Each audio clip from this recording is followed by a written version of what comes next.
My name's Deane Ogden. I'm a recording artist. I'm a drummer. I'm a producer. Do a lot of consulting for record labels. Do a lot of consulting for artists.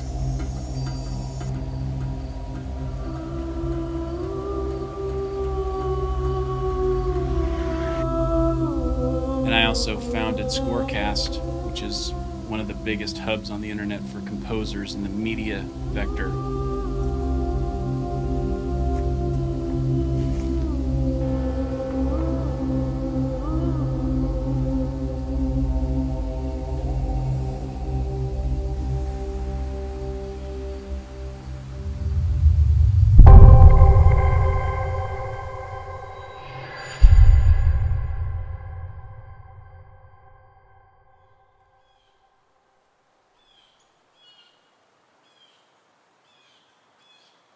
I do a lot of traveling. I'm on the road a lot, 220 plus days a year as a professional musician. And the reason why is because of the way I think that I record things. I don't do a lot of studio recording. I do a lot of field recording, and then I take the field recordings back to the studio and create from there. I love being with people, and I love being out in the wild and meeting new talent and working with musicians and learning new languages and doing those kinds of things. That's really where I want to live creatively.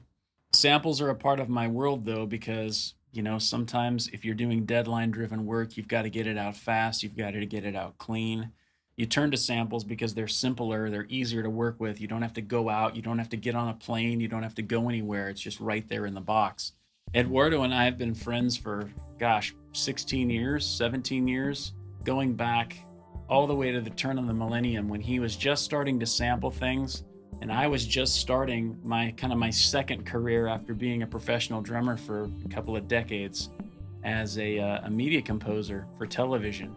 And it's interesting because in the last, 5 years or so, as Eduardo has really ramped up his vocal library production, I've found myself more and more coming over to his way of thinking, and which I think is such a realistic, integrous, way of doing it. He's going for the real playable voice, if there is such a thing. And I think of anybody who's sampling vocals today, I think Eduardo comes the closest to the person actually being in the room with you. The breathing, the way that somebody leads off a phrase or decays a phrase, those kinds of vocal abilities are inherent in a professional vocalist, and he or she knows how to do that. I know the way that a stick bounces off the snare drum head differently than it bounces off a tom head or a floor head or a kick drum beat or whatever. But I'm a drummer. I'm supposed to know those things, right? I don't know that stuff about the human voice. I don't know those things and those characteristics and variables about how people sing. But I can hear them in Eduardo's work. I can hear how they fundamentally are supposed to sound. And I can hear the singer's intent, if that makes any sense. You can almost go down the line of his libraries to each one, and you can assign a different emotion to each one, And to me, that's the entire game, because that's what you'd ask a vocalist to do if you were working with them standing right here.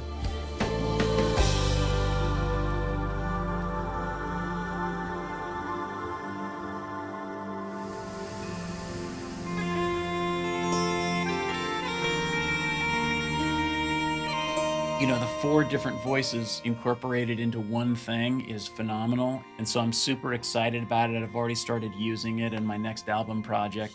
There's so much rich detail and so much being said through these voices and through these phrases and through these articulations that you'll never run out of opportunities. It's limitless what you can do with this thing.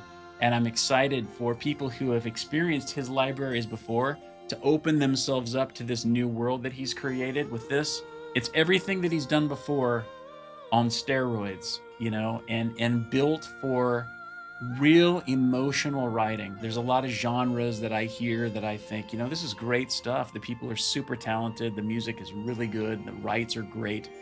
But there's a lack of emotion to it. There's a lack of inflection of passion and desire and sadness and happiness and joy and fear and hate and just everything that you can think of that makes us human. There's just a little bit of a lacking perspective there, and I think Vocal Codex really helps bring that back to life nicely. To have that emotion in a sampling suite like this, total game changer. Total game changer.